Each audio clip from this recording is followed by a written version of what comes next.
کہ کیا کیا جائے۔ چنانچہ آپ نے بہت سے لوگوں سے مشورے بھی کیے، آخر کار آپ اس نتیجے پر پہنچے کہ پہلے کسی معتبر شخص کو وہاں بھیجنا چاہیے جو وہاں جا کر بچش میں خود حالات کا جائزہ لے کہ واقعی لوگ چاہتے ہیں اور ان کے دلوں میں محبت اور عقیدت ہے۔ اگر وہ چاہتے ہوں اور ان کے دلوں میں محبت اور عقیدت ہو تو پھر اس کی اطلاع آنے پر جانا چاہیے، ورنہ نہیں جانا چاہیے۔ چنانچہ آپ نے اپنے چچا زاد بھائی حضرت مسلم ابن عقیل کو اس کام کے لیے منتخب فرمایا اور فرمایا کہ اے بھائی، اس طرح کوفے سے چٹھیاں آ رہی ہے تو میں آپ کو اپنا نائب بنا کر وہاں بھیجنا چاہتا ہوں۔ آپ وہاں پہنچ کر حالات کا بچش میں خود ملاحظہ کریں، اگر حالات واقعی تسلی بخش ہو تو مجھے اطلاع کریں۔ آپ کی چٹھی آنے پر میں بھی چلا آؤں گا، ورنہ آپ بھی واپس آ جائیں۔ آپ نے اپنے چچا زاد بھائی حضرت مسلم ابن عقیل رضی اللہ تعالی عنہ کو بھیجا اور اہل کوفہ کو ایک خط لکھا کہ اہل کوفہ، تمہارے بہت سے خطوط میرے پاس پہنچے، چنانچہ میں اپنے عم زاد بھائی حضرت مسلم ابن عقیل کو اپنا نائب بنا کر تمہارے پاس بھیج رہا ہوں۔ تم سب لوگ ان کی بیعت کرو اور ان کی خدمت کرو۔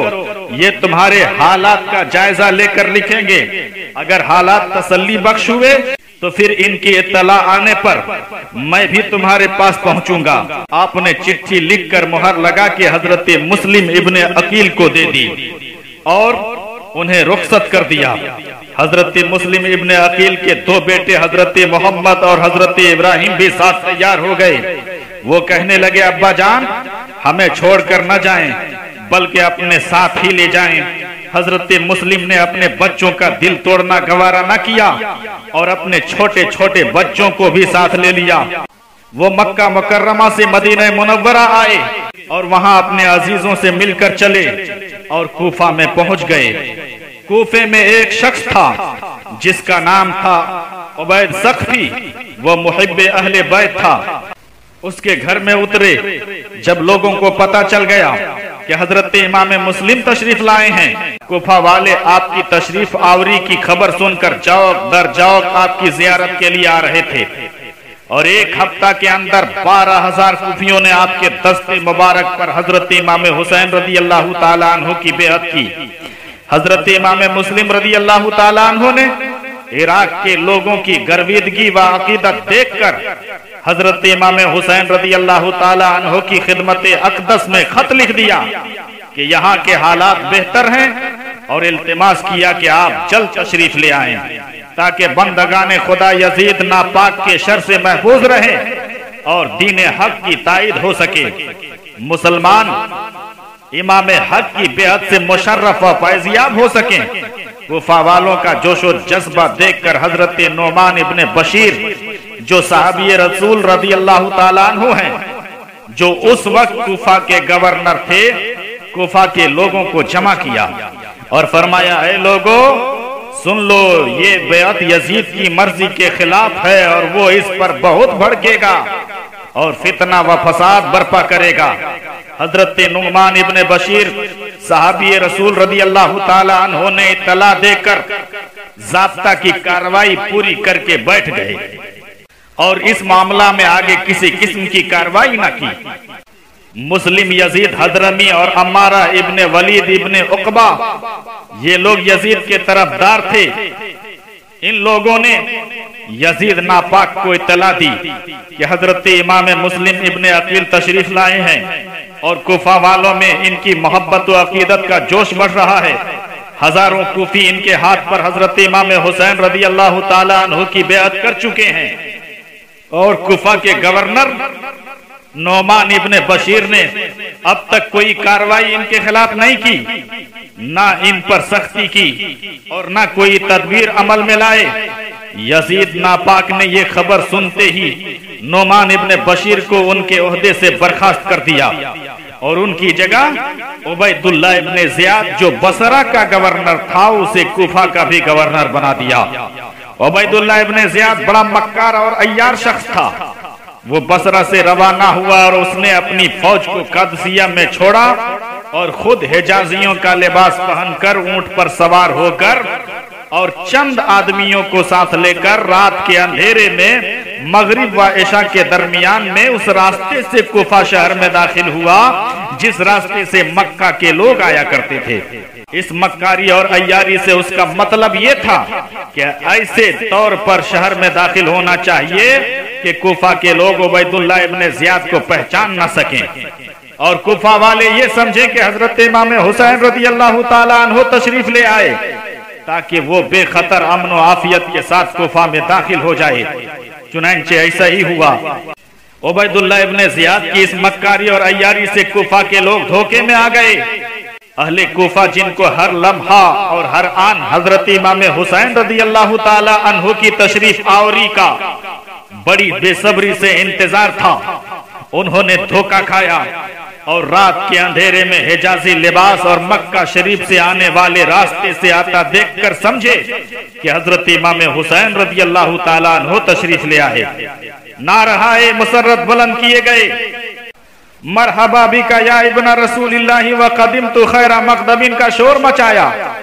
یہ مردود تو دل میں جلتا رہا اور اس نے اندازہ کر لیا کہ کوفیوں کو حضرت امام حسین رضی اللہ تعالیٰ عنہ کی تشریف آوری کا انتظار ہے اور ان کے دل کی طرف مائل ہیں، مگر اس وقت کی مصلحت سے خاموش رہا تاکہ ان پر اس کا مکر نہ کھل جائے، یہاں تک کہ دارالعمارت میں داخل ہو گیا۔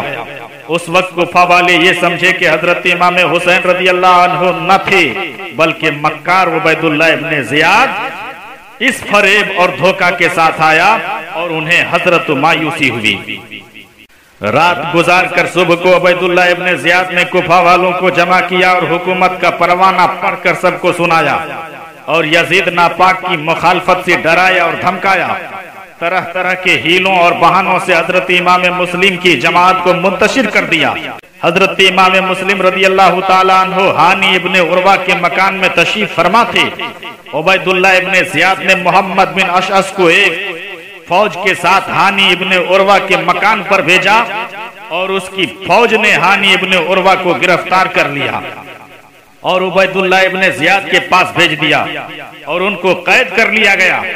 کوفہ کے تمام عمائدین و رؤسا کو بھی قلعہ میں بند کر دیا۔ حضرت امام مسلم رضی اللہ تعالی عنہ یہ خبر پا کر باہر تشریف لائے اور آپ نے اپنے چاہنے والوں کو آواز دی، جوک در جوک لوگ آنے لگے اور 40,000 لوگوں نے آپ کے ساتھ شاہی محل کو گھیر لیا۔ صورت بن آئی تھی، حملہ کرنے کی دیر تھی۔ اگر حضرت امام مسلم رضی اللہ تعالیٰ عنہ حملہ کرنے کا حکم دے دیتے تو اسی وقت قلعہ فتح ہو جاتا اور ابن زیاد مکار اور اس کے ساتھی حضرت امام مسلم کے ہاتھ میں گرفتار ہو جاتے اور یہی لشکر سیلاب کی طرح امڑ کر یزیدیوں کو تباہ و برباد کر ڈالتا اور یزید ناپاک کو جان بچانے کے لیے کوئی راہ نہ ملتی۔ نقشہ تو یہی جمع تھا مگر کارے بدست کارکنان قدرت است یعنی بندوں کا سوچا کیا ہوتا ہے۔ حضرت امام مسلم رضی اللہ تعالیٰ عنہ نے قلعہ کا محاصرہ تو کر لیا اور باوجود یہ کہ کوفیوں کی بدعہدی اور ابن زیاد کی مکاری و فریب کاری اور یزید ناپاک کی عداوت پورے طور پر ثابت ہو چکی تھی، پھر بھی آپ نے اپنے لشکر کو حملہ کا حکم نہ دیا اور ایک عدل و انصاف والے بادشاہ کے نائب کی حیثیت سے آپ نے انتظار فرمایا کہ پہلے گفتگو سے قطع حجت کر لیا جائے اور صلح کی صورت پیدا ہو سکے تو مسلمانوں میں خون ریزی نہ ہونے دی جائے۔ آپ اپنے اس پاک ارادہ سے انتظار میں رہے اور اپنی احتیاط کو ہاتھ سے جانے نہ دیا۔ دشمن نے اس وقفہ سے فائدہ اٹھا لیا اور کوفہ کے رؤسا و عمائدین کو جن کو ابن زیاد بدنہاد نے پہلے سے قلعے میں بند کر رکھا تھا انہیں مجبور کیا کہ وہ اپنے رشتہ داروں اور زیر اثر لوگوں کو مجبور کر کے حضرت امام مسلم رضی اللہ تعالیٰ عنہ کی جماعت سے علیحدہ کر دیں۔ یہ لوگ ابن زیاد بدنہاد کے ہاتھ میں قید تھے اور جانتے تھے کہ اگر ابن زیاد بدنہاد کو شکست بھی ہوئی تو وہ قلعہ فتح ہونے تک ان کا خاتمہ کر دے گا۔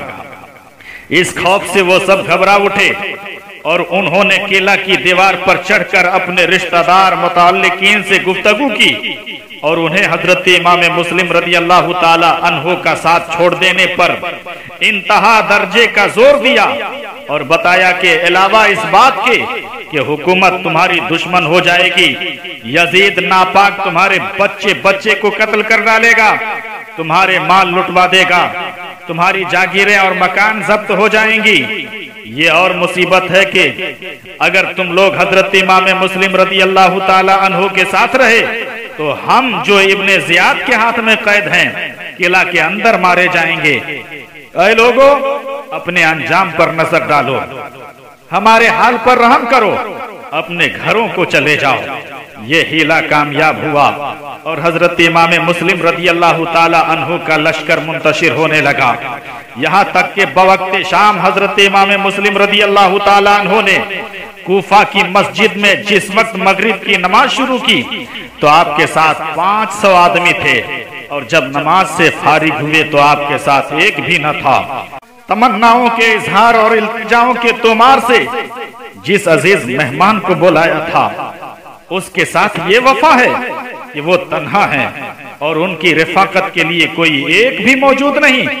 کوفہ والوں نے حضرت امام مسلم رضی اللہ تعالیٰ عنہ کو چھوڑنے سے پہلے غیرت و حمیت سے قطع تعلق کیا اور انہیں ذرا پرواہ نہ ہوئی کہ قیامت تک تمام عالم میں ان کی بے ہمتی کا شہرہ رہے گا، اور اس بزدلانہ بے مروتی اور نامردی سے وہ رسوائے عالم ہوں گے۔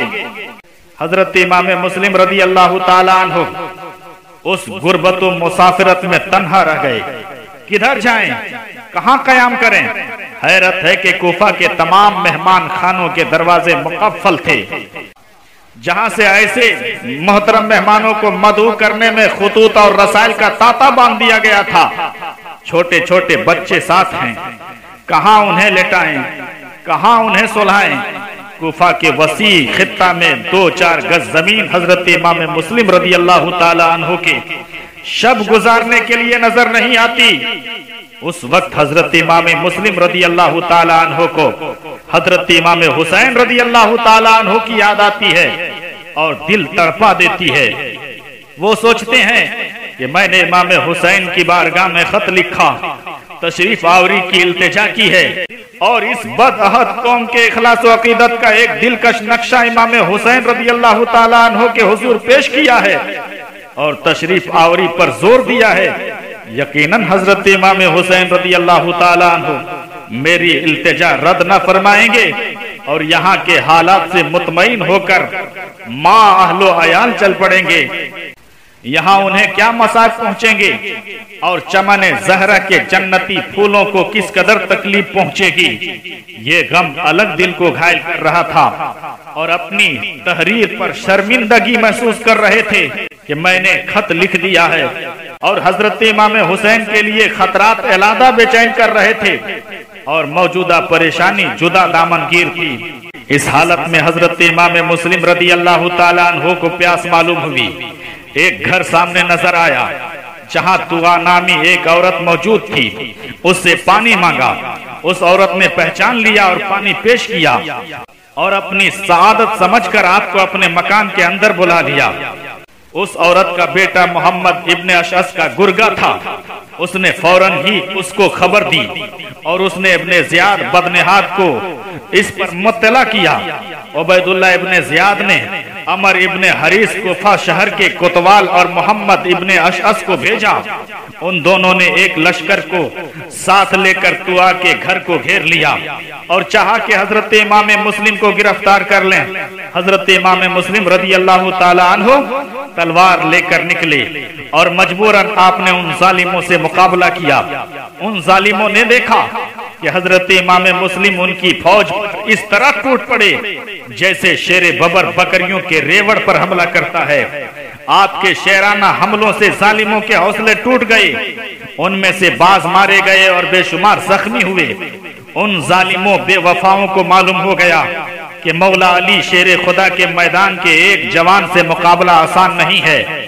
اب یہ تجویز کی کہ کوئی چال چلنی چاہیے اور کسی فریب سے حضرت امام مسلم پر قابو پانے کی کوشش کی جائے، یہ سوچ کر امن و صلح کا اعلان کر دیا اور حضرت امام مسلم رضی اللہ تعالیٰ عنہ سے عرض کیا کہ ہمارے اور آپ کے درمیان جنگ کی ضرورت نہیں ہے، نہ ہم آپ سے لڑنا چاہتے ہیں، مدعا صرف اس قدر ہے کہ آپ ابن زیاد جو شہر کوفہ کا والی ہے اس کے پاس تشریف لے چلیں اور اس سے گفتگو کر کے معاملات طے کر لیں۔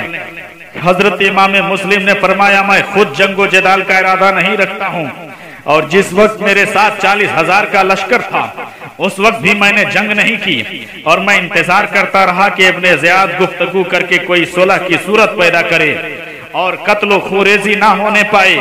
چنانچہ ان ظالموں بے وفاؤں نے مکر و فریب سے کام لے کر حضرت امام مسلم اور ان کے ننھے ننھے دونوں صاحبزادوں کو عبید اللہ ابن زیاد بدنہاد کے پاس شاہی محل میں لے گئے، اور عبید اللہ ابن زیاد بدنہاد نے پہلے ہی سے شاہی محل کے دونوں دروازوں کی آڑ میں آدمیوں کو تیگ و تلوار کے ساتھ کھڑا کر رکھا تھا، اور انہیں حکم دے دیا تھا کہ حضرت امام مسلم جیسے ہی دروازہ کے اندر داخل ہوں ایک دم دونوں طرف سے ان پر وار کیا جائے۔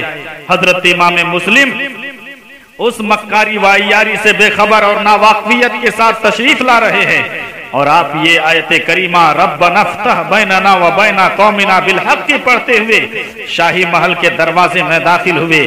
داخل ہونا تھا کہ ظالموں نے دونوں طرف سے تلواروں کے وار کیے، اور بنو ہاشم کا مظلوم مسافر آدائے دین کی بے رحمی سے شہید ہوا۔ انا للہ و انا الیہ راجعون۔ حضرت امام مسلم رضی اللہ تعالیٰ عنہ کے ننھے ننھے دونوں صاحبزادے محمد اور ابراہیم آپ کے ساتھ تھے۔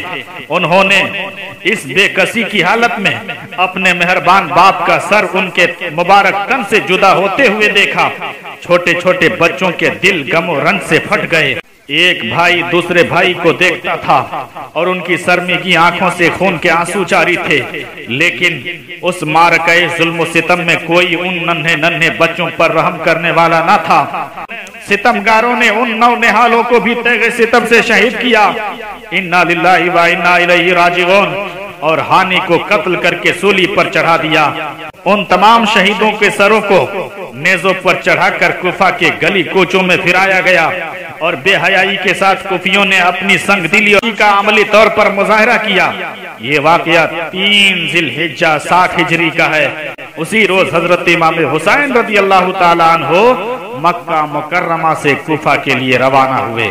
اے ایمان والو، کوفہ والوں کی اس بدعہدی، دغا بازی اور بے وفائی پر قیامت تک آنے والی نسل انسانی نفرت و ملامت کرتی رہے گی کہ ایسے معزز و محترم مہمان کو جسے بڑی بڑی تمناؤں اور التجاؤں کے ساتھ 150 خطوط بھیج کر بلایا، اور پھر اس کے ہاتھ پر بیعت کر کے اس کی نصرت و حمایت کا محکم وعدہ کیا، اور پھر اس طرح اسے بے کسی و بے بسی کے عالم میں خونخوار دشمنوں کے حوالے کر دیا۔ ان کو اور ان کے چھوٹے چھوٹے دونوں بچوں کو کوفیوں کے سامنے کے ظلم سے ذبح کر دیا گیا، اور یہ بے حیا و بے غیرت قوم ان مظلوموں کے سروں کو نیزوں پر چڑھا کر کوچہ و بازار میں پھرانے کا تماشا دیکھتی رہی۔ عزیزان ملت اسلامیہ،